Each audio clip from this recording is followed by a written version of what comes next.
warahmatullahi wabarakatuh. Hello guys, how are you today? I hope you're in a good condition. My name is Naila Nursoleha and my friend Anissa Siti Fatimah, Rika Herianti and Rismawati from group Subtitling. Today, we will provide information about the subtitling that we have summarized from the book entitled Penerjemahan Audiovisual from Miss Lily Istiqomah. So guys, are you ready to start our material? Okay, let's get started. One is definition of subtitling. Okay, let me explain the meaning of the subtitling. After I read the book, there are three definitions according to experts, namely Chiaro, Neves, and Georgakopoulos.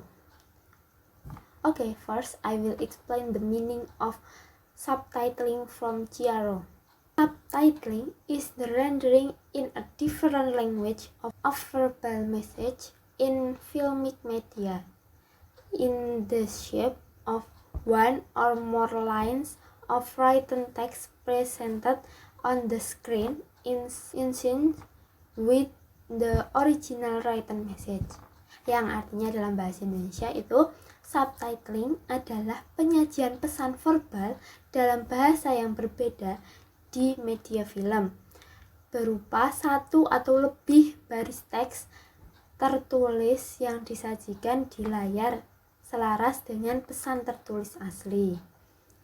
The meaning of Chiaro here is that subtitling is a type of translation that translate the dialogue in a film into written text that is on the screen when the film is playing. Menurut Baker and Saldanha, dari pengertian Chiaro tadi, written text is placed on the recorded image when the audiovisual image is highlighted or played. From Chiaro and Baker and Saldanha, kita tahu bahwa it implies that the subtitles must meet certain standards to get synchronization between the translated text, the message, and the media. The standards are layout, duration, punctuation and spelling, and target text. 2 is Neves. According to Neves, subtitling is the process of converting the audio content of a television broadcast, webcast, film, video, CD-ROM, DVD, live event, and other production into text which is displayed on a screen monitor. Yang artinya dalam bahasa Indonesia itu subtitling adalah proses mengubah konten audio siaran televisi, webcast, video, film, CD-ROM, DVD, acara langsung, dan produksi lainnya menjadi teks yang ditampilkan pada layar monitor. So, according to him, subtitling is not only done on films, but all audiovisual products. The process cannot stand alone. Subtitling must pay attention to aspects of film, image, sound, culture, and also message of meaning that intersect with technical factor. Number 3 is according to Georgakopoulos, interlingual subtitling is a type of language transfer in which the translation, that is the subtitles, do not replace the original short text, but rather both are present in synchrony in the subtitled version. Yang artinya dalam bahasa Indonesia, interlingual subtitling adalah jenis transfer bahasa di mana terjemahannya yaitu subtitle tidak menggantikan teks sumber asli, melainkan keduanya hadir secara sinkron dalam versi subtitle. It implies that the subtitles must consider technical things in their preparation. So, subtitling is the most dominant translation technique applied in audiovisual translation and attracts the most attention for research. Selanjutnya adalah subtitle process. The process of translating subtitles need technical consideration which will affect the actual translation process. According to Jairo, there are 3 stages of subtitle work process. Number 1 is marking stage, translation stage, and the harmonization stage.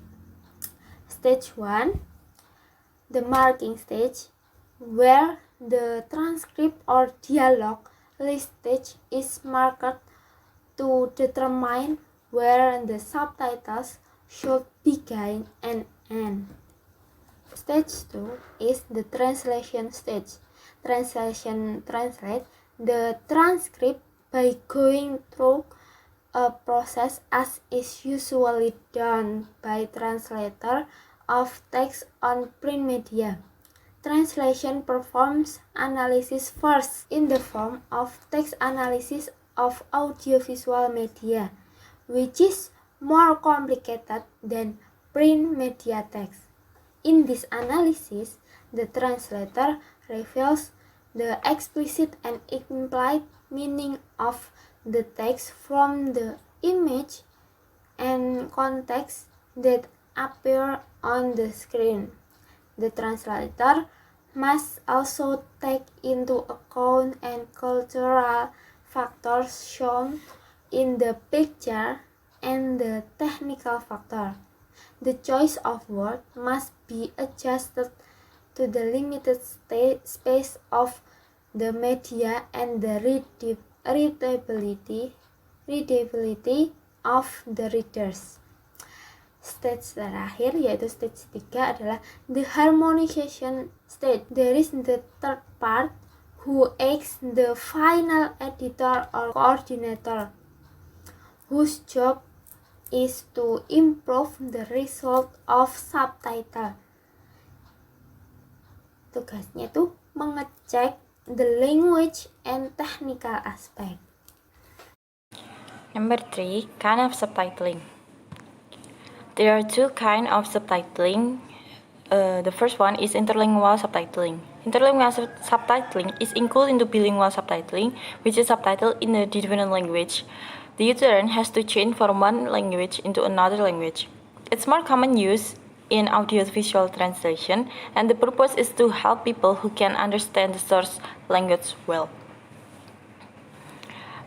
Interlingual subtitling termasuk dalam subtitling bilingual yang mana menerjemahkan dari satu bahasa ke bahasa lainnya.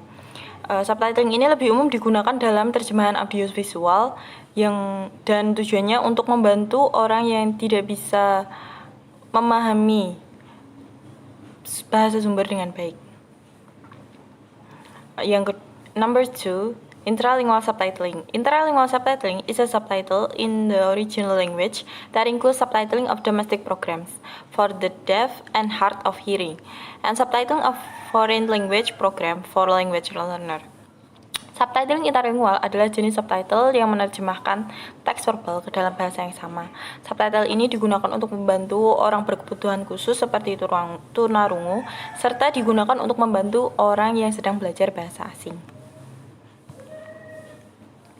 Number 4, subtitling for deaf and hard of hearing, or SDH. Subtitling for deaf and hard of hearing, SDH, is a development of subtitling technique for deaf and hard of hearing, but it's also used for learn the second language.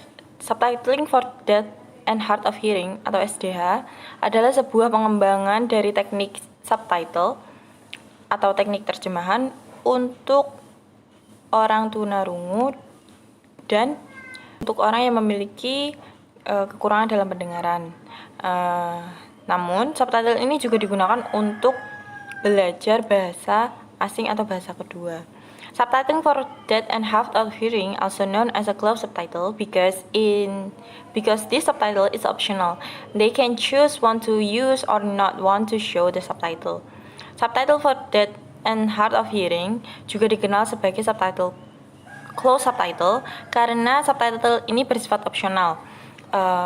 Penonton bisa memilih untuk menggunakan atau tidak menggunakan subtitle.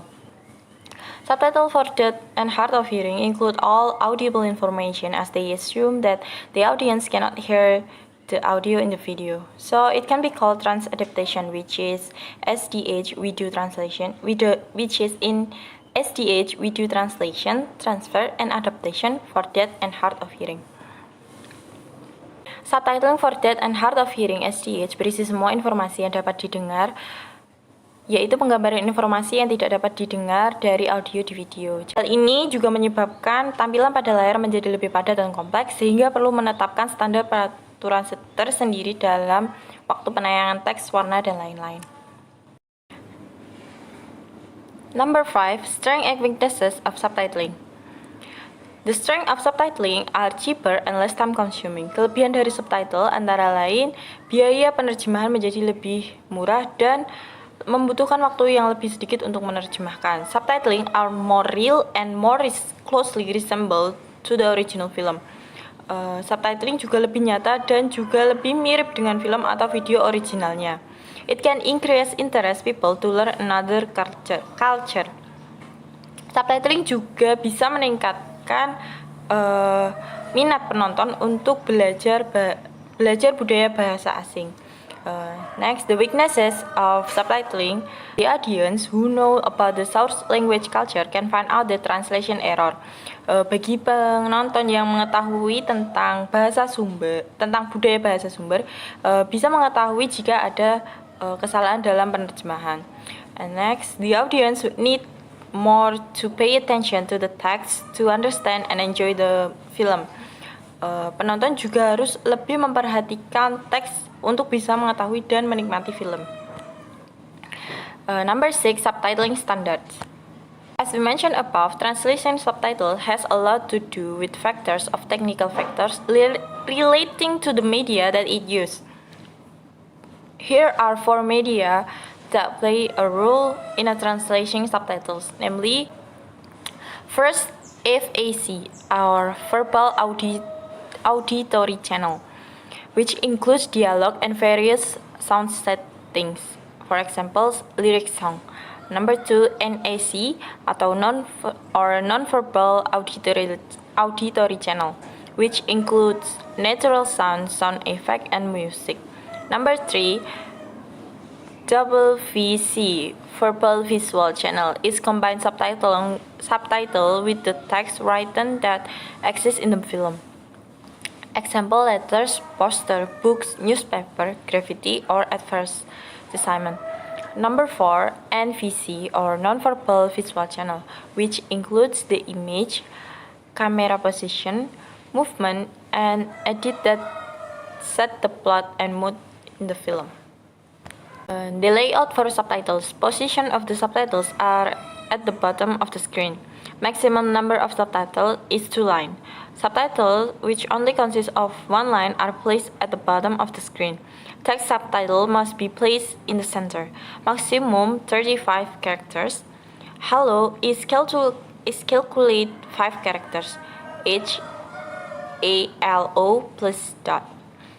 Sans serif fonts like Helvetica and Arial are better used for ease in reading.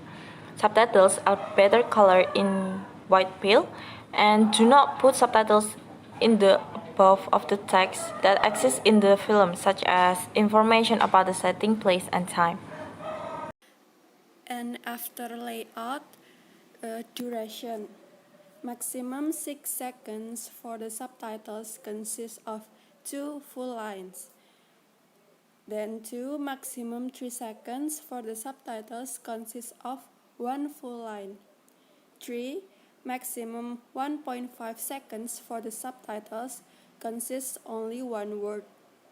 Number 4, 0.25 seconds for intervals between subtitles. 5. Do not ever leave the subtitle for 2 seconds at the end of each word. Then enter 0.25 seconds to break between the two subtitles that appear interlocked. And then for 2 lines of subtitles, first display the first line, then the second line. After the second line appears, the first line must still be displayed. And the last, the subtitles for a scene must be removed before another scene involving changing camera appears. And then punctuations and alphabetical.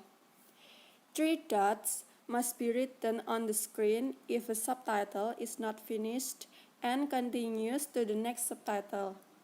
4 subtitles that follow afterwards are not starting with a capital letter. Subtitle must end with full stop. Use slash or hyphen to mark the change of dialogue. Use hyphen to separate the subtitles.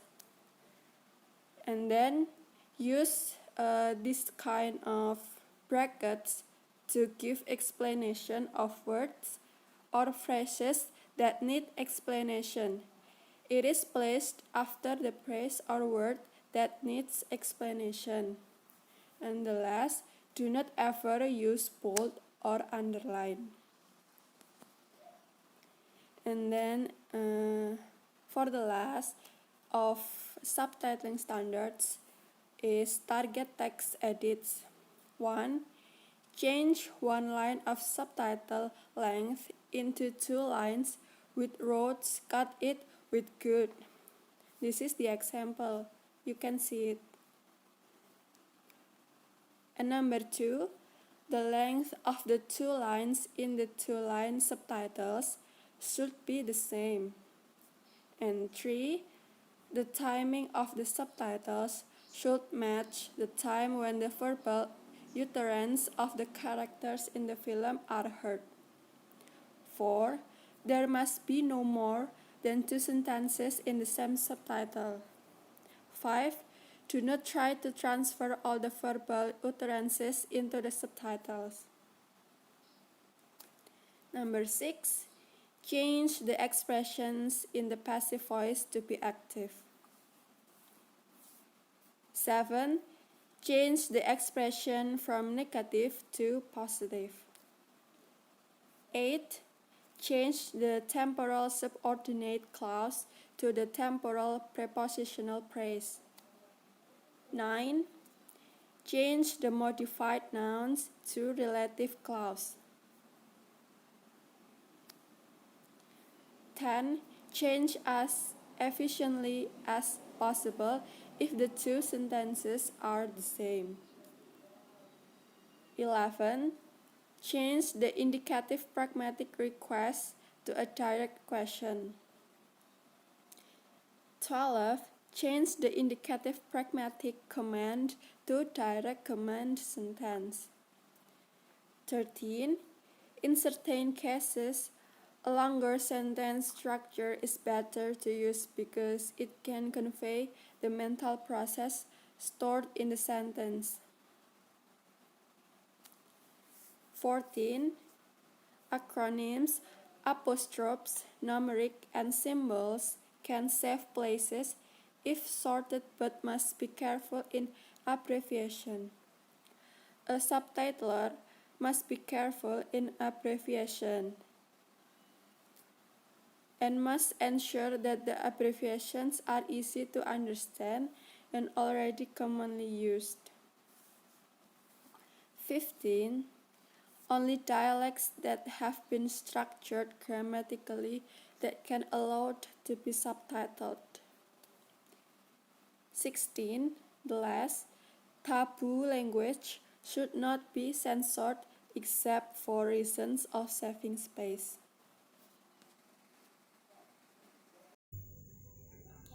The next about subtitling standards for children.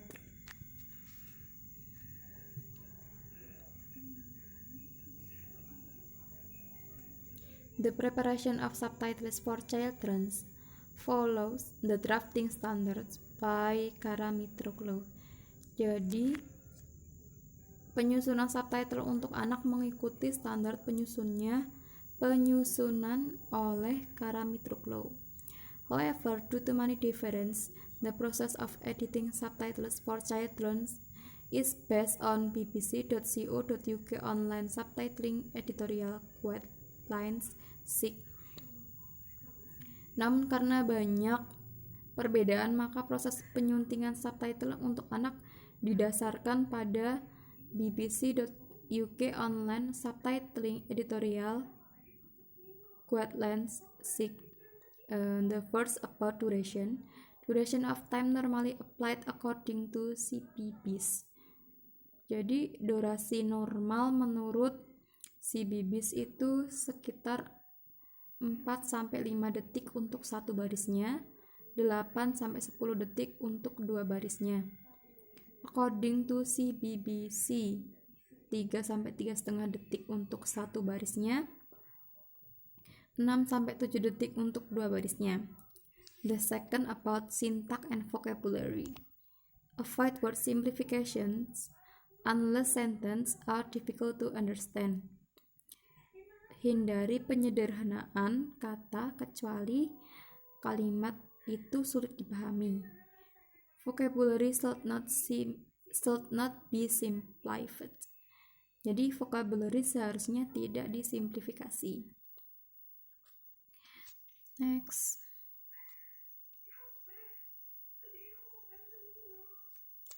Subtitle translation method.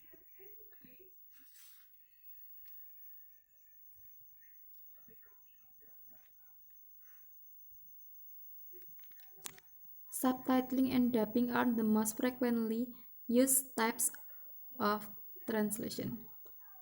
Jadi subtitling dan dubbing ini merupakan jenis penerjemahan yang sering digunakan. Subtitling emphasizes the foreignization method while dubbing emphasizes the domestic method. Jadi subtitling menekankan pada metode foreignisasi,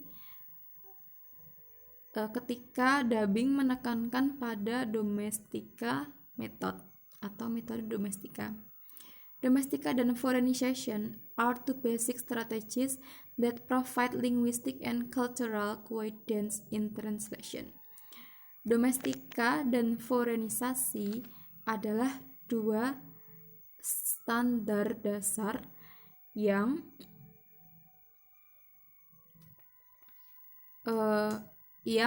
memberikan panduan linguistik dan kultural dalam penerjemahan. Between foreignization and domestic methods, Venuti recommend the foreignization method in translation because it can avoid cultural deviation and is not racist. Jadi menurut Venuti, di antara foreignisasi dan domestic method atau metode foreignisasi dan domestik, Venuti merekomendasikan orang lain itu untuk menggunakan metode foreignisasi di penerjemahan. Karena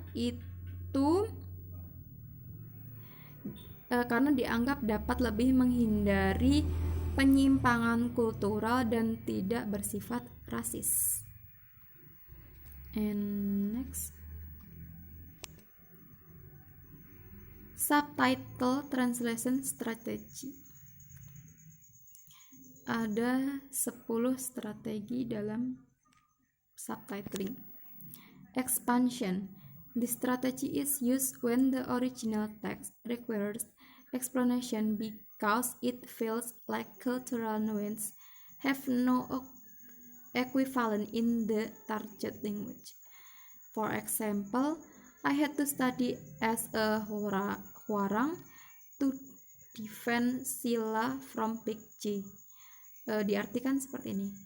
Aku harus menjadi warang atau pasukan elit untuk melawan Big J. Yang kedua, paraphrase atau parafrase is used if the source language cannot be translated with the same sentence pattern in the target language.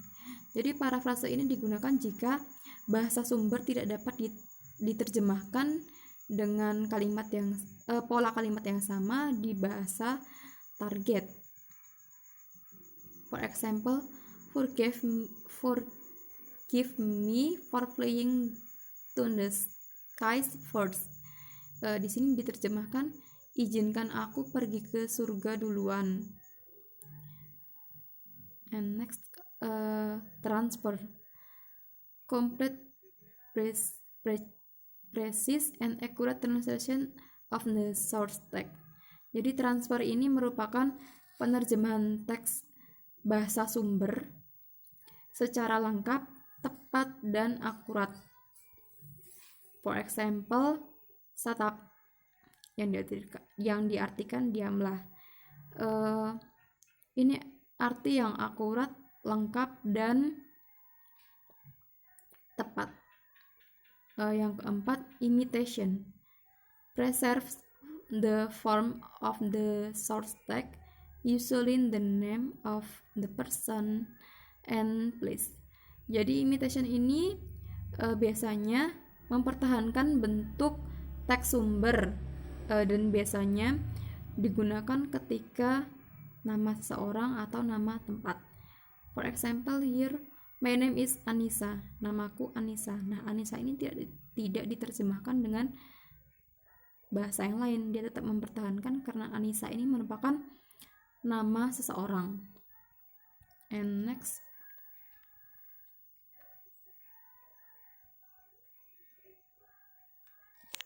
transcription is used when an unusual term is found even in the source language itself.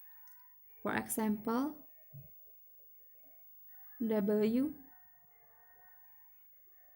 A, F, and A is worryingly influential female entity. Di sini diartikan B-I-N-I, beli ini, ngutang itu. Jadi transcription ini digunakan apabila dijumpai sebuah istilah yang tidak lazim, bahkan dalam bahasa sumbernya sendiri. Yang selanjutnya adalah dislocation, used when the source language uses certain special effect. For example, why did you rip the soul of your own wife? Diartikan, istrimu sendiri kenapa kau bunuh. Dislocation ini digunakan apabila bahasa sumber menggunakan efek khusus tertentu. Kemudian condensation, translation in the shortest possible text without losing meaning. Jadi condensation ini penerjemahan dalam teks yang sependek mungkin dengan tidak kehilangan makna atau tidak menghilangkan makna. For example, free yourself, fill the air. Di sini kalimatnya panjang ya bahasa Inggrisnya, dan kemudian diterjemahkan dengan bahasa Indonesia sesingkat mungkin, tapi tidak menghilangkan makna sesungguhnya. Diterjemahkan menjadi raihlah udara kebebasan. Oke, next.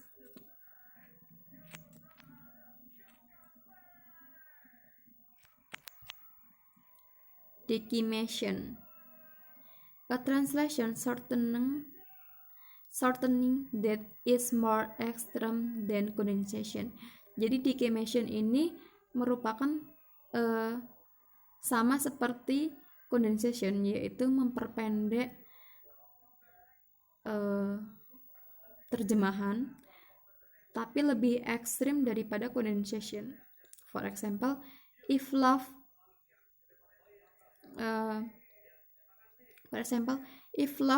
the beloved one is still present in a warrior's heart, he will falter in the battlefield. Jika cinta masih ada di dada satria, dia akan ragu untuk bertarung. Oke, selanjutnya deletion. Total removal of part of the source text. Jadi, deletion ini merupakan penghilangan total terhadap sebagian teks sumber. For example, sorry, I just want you to do me a favor. Diartikan sebagai, maaf, aku hanya ingin kamu membantuku. And the next is resignation strategy if the source text cannot be translated at all into the target language, so that meaning is lost. Jadi resignation ini merupakan strategi jika bahasa sumber atau teks sumber tidak bisa diterjemahkan semuanya, diterjemahkan sama sekali maksud saya, ke dalam bahasa sasaran, sehingga akan kehilangan makna, sudah dipastikan akan kehilangan makna. For example, Viridis Isteraditus, bahasa sasaran kita adalah bahasa Indonesia, kemudian Viridis Isteraditus ini tidak bisa diterjemahkan ke bahasa Indonesia, sehingga strategi resignation ini akan digunakan, dan si Viridis Isteraditus ini kehilangan makna yang sebenarnya karena tidak bisa diterjemahkan ke dalam bahasa sasaran.